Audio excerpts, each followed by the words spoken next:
Hey folks, it's me, Dr. Mike, for Renaissance Periodization. As usual, if it's your first time to this channel, sorry for the awkward intro, that's how we do things here. All right, so this series is called BS. I'm not supposed to swear in the beginning of the YouTube algorithm or something like that.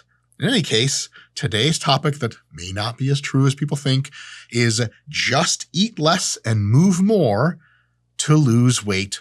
But hold on, I thought that was true. Let's back up a little. So first, when some folks talk about losing weight and they're rendering advice to somebody who maybe wants to lose weight, probably never asked them for advice, they'll say things like, well, just eat less and move more, that's it. Or if you give any kind of technical advice, even remotely technical advice or specific advice on Instagram or YouTube or Facebook or FuckSwipe or Grindr, people will comment on that advice and be like, just eat less and move more, bro. Keep it simple. Like, okay, sweet. And that's true, but it's not exactly actionable advice for people who are struggling to lose weight. That's like having a combat situation with one military versus another, and you tell one of the sides, like, just destroy more enemy combatants and equipment than they destroy of yours. Simple. Like, yeah, that's the big idea, isn't it, fucking idiot?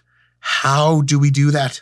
That's the real question. So what is better than telling someone, well, just eat less and move more, giving them actionable tips that filter down into letting them do that? For example, you could say, hey, have you tried replacing regular soda with diet soda? That works really well. Have you tried getting a step tracker? You guys will ask, so I'll answer. This is the MyFit. I like to keep the Chinese Communist government appraised of my position at all times. That's a joke. Get a step tracker, peg it at 10K steps a day. Amazing advice. That's the move more part. Park. Anytime you go to the store, you park from the furthest possible open spot. And because all of the furthest spots are always open, that's by definition an easy thing to do. You walk to the store, you walk back. That increases your steps in an easy way. You don't even have to do formal exercise. Another piece of advice, pick a regular physical activity that you like to do and will continue to do, and ideally pick it with friends to do it with that will sort of take you to task and be like, hey, like, we're doing paintball again. It's Saturday. Where the hell are you? That way you make it regularly, and physical activity that is enjoyable becomes a regular part of your life, because all the meta statistics they've done on people who have lost a lot of weight and kept it off, a huge, vast number of them have really awesome physical hobbies that they enjoy, and thus they don't have to be corralled and poked into doing any more physical activity than they want, which in some cases, when you're tired post-workout, is like any physical activity at all. Another thing you could say is, hey, eat mostly veggies, fruits, whole grains, healthy fats, because if they do that, automatically their calories tend to come down, as opposed to eating mostly junk food. You can also tell them, hey, eat much less junk food. And a lot of people will be sticklers on, what do you mean by junk food, Dr. Mike? You know it when you see it. It's like the one Supreme Court justice tried to define pornography. Now, we can actually be more technical with junk food definition outside the scope of this video. But yeah, less junk food almost always results in weight loss, because you just can't eat as much non-junky food, because junk food is designed to be super high calorie and super delicious and super easy to eat over and over and over.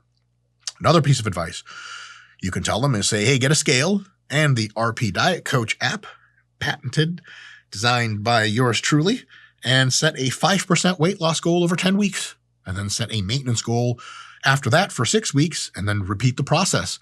5% weight loss over 10 weeks, that sounds easy. That's 0.5% a week. Great. Easy is better than hard, because there's more of a chance that they'll actually succeed at it in their first run. All of these kinds of pieces of advice, I'm going to do an Arnold impression later, so I'll start now. All of these advices, that's right, plural, they're actually shit that works, as opposed to telling people something that is true on a surface level, but there's no advice behind it, right?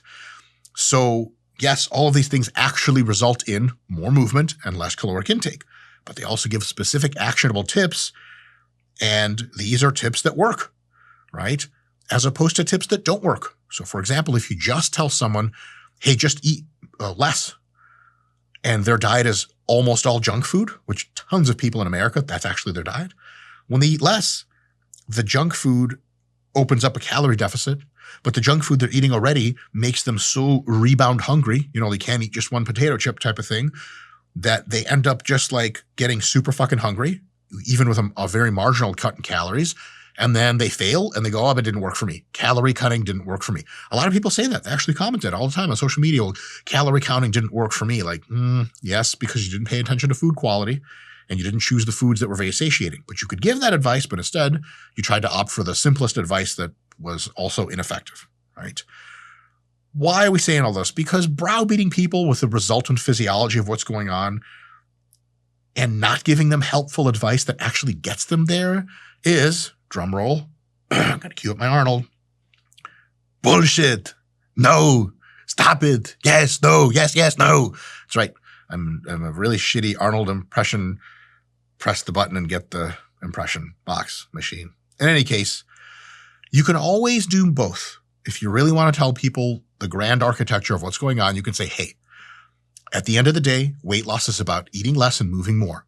And here are some tips on how to get that done. And then you check both boxes of being physiologically correct and actually giving helpful advice, which is not bullshit. And it's good, and you're a good person.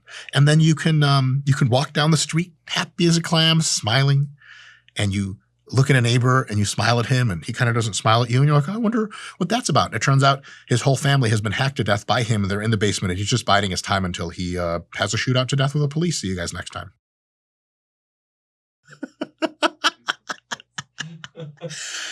That gets the comments up, Scott. Dude, somebody's going to read the comments before they watch the video and be like, what the fuck was this video about?